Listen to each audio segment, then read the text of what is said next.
Imagine a world locked in a deep freeze, minus 84 degrees, where the cold isn't just a sensation but a living force, a relentless adversary that turns the air into a swarm of icy needles, stinging your skin and frosting your breath into brittle clouds that crackle like snow underfoot.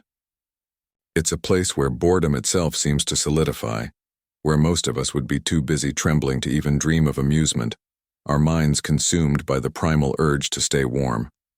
But for the Inuit, the indigenous architects of the Arctic's vast white wilderness, this frozen crucible isn't a prison. It's a playground, a canvas where life pulses with purpose and vibrancy. For thousands of years, they've woven excitement into days when the world outside tries to sculpt them into ice. How do they keep their spirits alight, their days brimming with meaning, when the cold could crush lesser resolve? Their secret isn't a hidden trove of gadgets or a spell against the frost.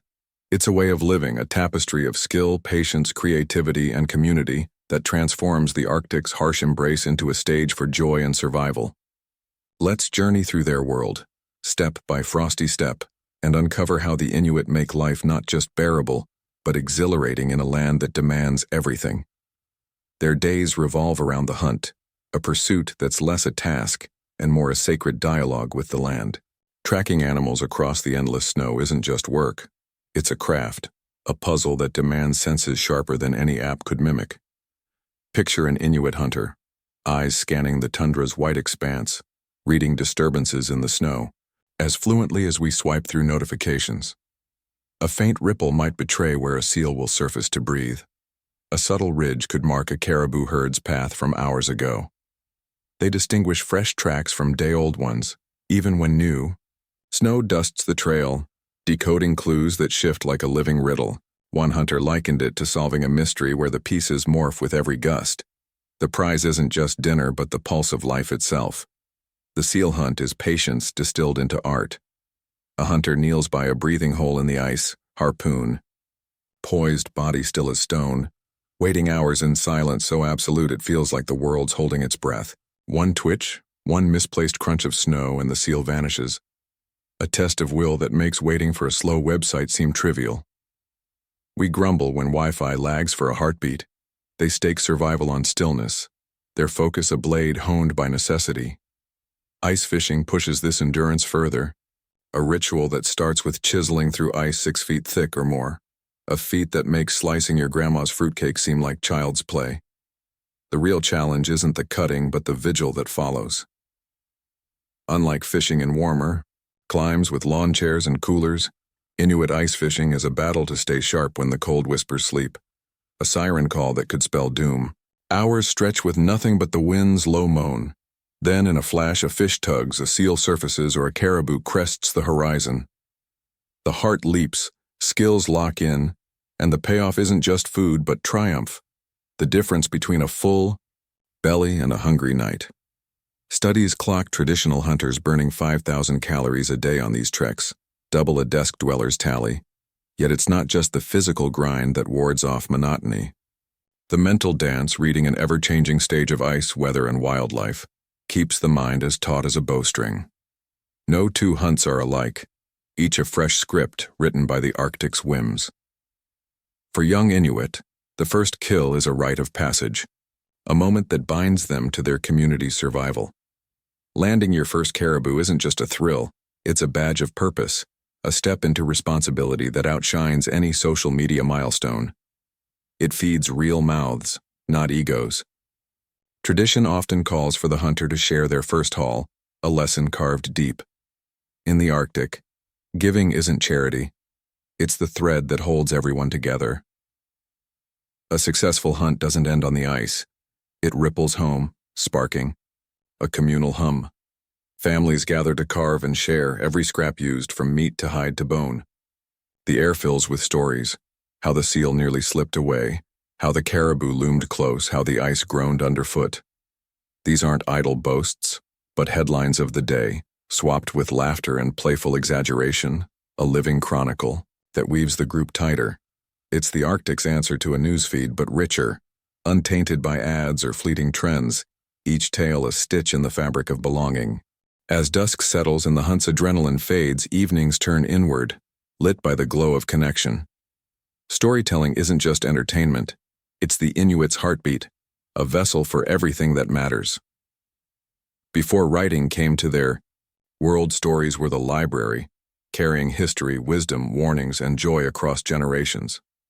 Elders hold court, their voices weaving sagas without need for screens or effects, tales of ancestors, spirits, and survival that grip tighter than any blockbuster. Many center on Sedna, the sea goddess who rules the ocean's creatures from her watery depths. Legend says she withholds game when humans stray from balance, a reminder of respect woven into myth. A lean season might once have been blamed on Sedna's wrath. Her tangled hair, they say, snarls the seas until soothed. Today, climate shifts share the blame, but the stories endure, their lessons as sharp as ever. A study found 80% of Inuit youth can recite at least 3 traditional tales in detail, a feat that puts our phone-losing teens to shame. Modern twists creep in, but the core stays true. A bridge between past and present that keeps the culture alive. Music follows, a pulse that matches the Arctic's rhythm. Drum dancing with caribou skin stretched taut over wooden frames, thumps like a heartbeat, each beat a call to gather. A dancer might weave a story through motion, mimicking a hunter's stalk or a bird's flight, while singing tales that echo the land's spirit. It's karaoke with soul, no auto-tune needed. Throat singing, often a duel between 2 women face to face, is otherworldly, a cascade of breaths and growls that weave hypnotic patterns. They trade sounds, aiming to trip each other into laughter or a missed beat, a game as playful as it is profound, like a vocal sparring match where walrus calls meet human wit. These aren't locked away for rare festivals. On long winter nights, when the cold locks the world in silence, families pile into igloos or homes. No tickets or pretension. Everyone joins, elders with weathered grace, kids stumbling through first steps, each performance a thread in the community's weave. The dances tell of hunts, heroes, or wins, preserving history in every sway. Unlike club moves chasing fleeting eyes, these steps carry centuries, and the heat they spark lets dancers shed layers despite the freeze outside. A defiance of the cold born in joy. As stories and songs wind down, the night doesn't just end, it binds. The shared warmth of laughter and rhythm steels them for dawn's demands, a reminder that survival isn't solo. Morning breaks, and while we'd groan at leaving bed, Inuit communities leap into games that make modern workouts look tame. These aren't mere pastimes. They're survival dressed in fun, honing skills that keep death at bay. Take the knuckle hop. Competitors in a push-up stance bounce forward on knuckles and toes, a grueling blend of strength and pain that'd make a gym bro weep. Record holders clear 190 feet, 4 school buses end to end, while most of us pat ourselves for a handful of push-ups. The arm pull pits 2 players, elbows locked, yanking till one budges. A brutal tug-of-war that mirrors hauling a seal from ice. Far handier than wrestling a pickle jar. The high kick? Jump, tag a target 9 feet up, land on 1 foot. A leap. That'd humble a basketball star. We cheer, pulling on socks upright, they're kissing the sky. What sets these games apart is their purpose. The ear pull, tugging a string looped behind ears till someone yields, sounds barbaric but builds pain tolerance, a shield against frostbite's bite. Archaeological traces date some to 4,000 years, older than most sports, now showcased in events like the Arctic Winter Games where global crowds gawk from heated seats. Unlike youth-driven leagues, Inuit games welcome all. 70-year-olds outshine the young, their grit trumping creaky joints. They prize growth over flash, forging bonds tighter than any trophy.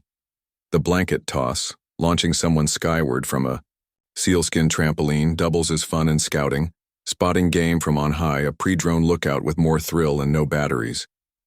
Crafting fills quieter hours, not as a hobby but a lifeline. With resources scarcer than summer sun, Inuit ingenuity shines.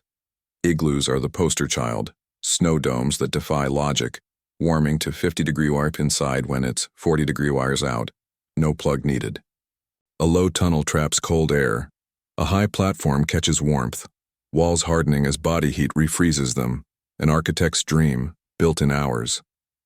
Clothing's another feat, The Amaute's caribou fur cradles babies against a mother's back, freeing hands while defying frost.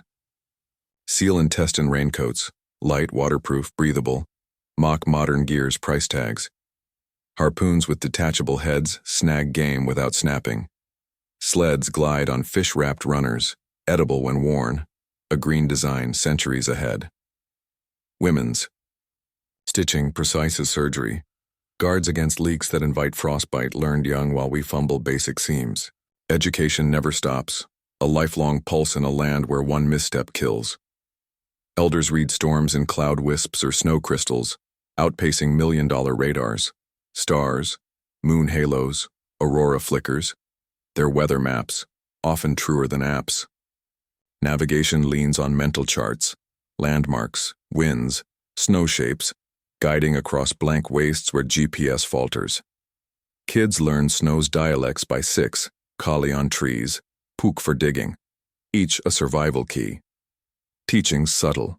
Shadow an elder, soak up their moves, answers wrapped in stories, not lectures. Mistakes spark tales of consequence, not scolds, a method modern schools envy. Safety's drilled, spot frostbites tingle, ice's weak hue, cutting injury rates low despite endless exposure. Social webs matter too, know who shares, who owes. A network where generosity isn't kind but critical. Mobility seals it. The frozen sea's a highway, linking camps when summer boats can't. Dog sleds, huskies hitting 10 mph covering 60 miles daily, aren't just transport but partners, sniffing thin ice or game. Komatiks, lashed with rawhide, glide on iced runners, no nails needed. Travel syncs with moons, full light for night treks, while trade swaps seal oil for caribou hides across hundreds of miles. Stories map routes, landmarks etched in memory, often besting tech. This freedom turns the Arctic's snarl into a web of connection, not isolation. It's not one trick, it's a life.